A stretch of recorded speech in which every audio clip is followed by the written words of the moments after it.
শুভ সকাল দর্শক বন্ধু, আজ আমি পৌঁছুছু কটক চৌধুরীধর म्यूनिसिपालिटी मॉडल हाईस्कूल।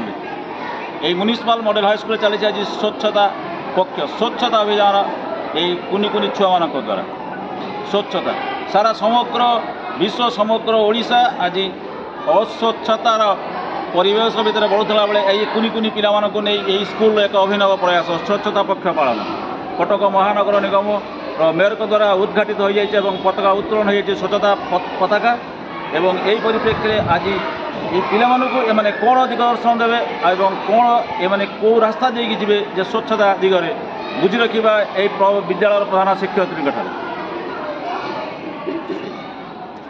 नमस्कार, आपन परिचय?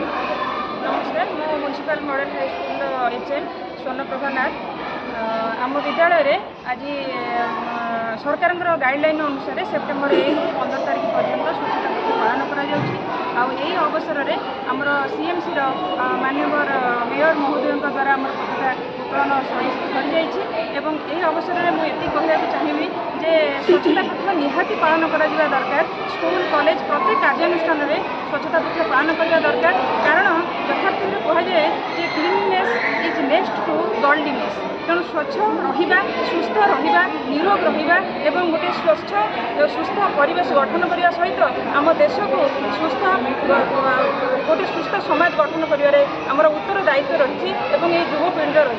तेणु मोर एति कहबार अच्छी जे आम समस्ते स्वच्छ रहिबा, सुस्थ रहिबा एवं निरामय रहिबा एवं आज जो आतंक सृष्टि कर पॉलिथिन एवं प्लास्टिक से सब ठार आम दूरे रहिबा एवं 3R यूज करवा, रिड्यूस, रियूज एंड रिसाइकल, जहाँफल कि आम गोटे परिवेश को सुस्थ वातावरण आम या आम सहायक हो पार। धन्यवाद। ये जो स्वच्छतार वार्ता आप परिवेश को सुरक्षा कर जो वार्ता समस्त मध्य पहुँचू और समस्त सचेतन हो। धन्यवाद।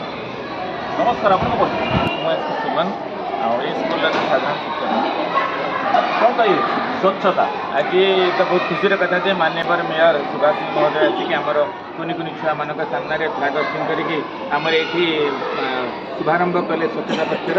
स्वच्छता पक्ष पालन करने निहाती जरूरी, कि बर्तमान जुआड़े भी आप देखिए भाषा स्वच्छता नहीं, व्यवहार स्वच्छता नहीं, कि माने समाज रे परिवेश स्वच्छता नहीं, शरीर में स्वच्छता नहीं, कि माने मन रे भी स्वच्छता नहीं। तेणु ये सब स्वच्छता पक्ष पालन हो खाली जे परिवेश को स्वच्छ करता नुह, परिवेश स्वच्छता संगे संगे आम आशा रखी जे समस्त मन में स्वच्छता आणतु, भाषा स्वच्छता आणतु, व्यवहार स्वच्छता आणतु, ताहले जाकि सुस्थ समाज गठन नहीं पार। आम देशपाई आम जो जन्म नहीं मनीष रूपे भगवान आमको जन्म देते आम से बजाय रखापी हेले आम समस्त सबू क्षेत्र में स्वच्छ हवा आवश्यक।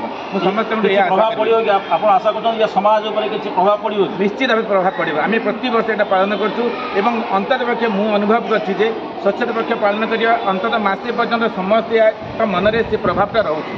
धीरे धीरे कमी जाऊँ कि मासे पर्यंत निश्चित प्रभावटा रोचे। निश्चय पड़ो, निश्चित पड़ो। धन्यवाद।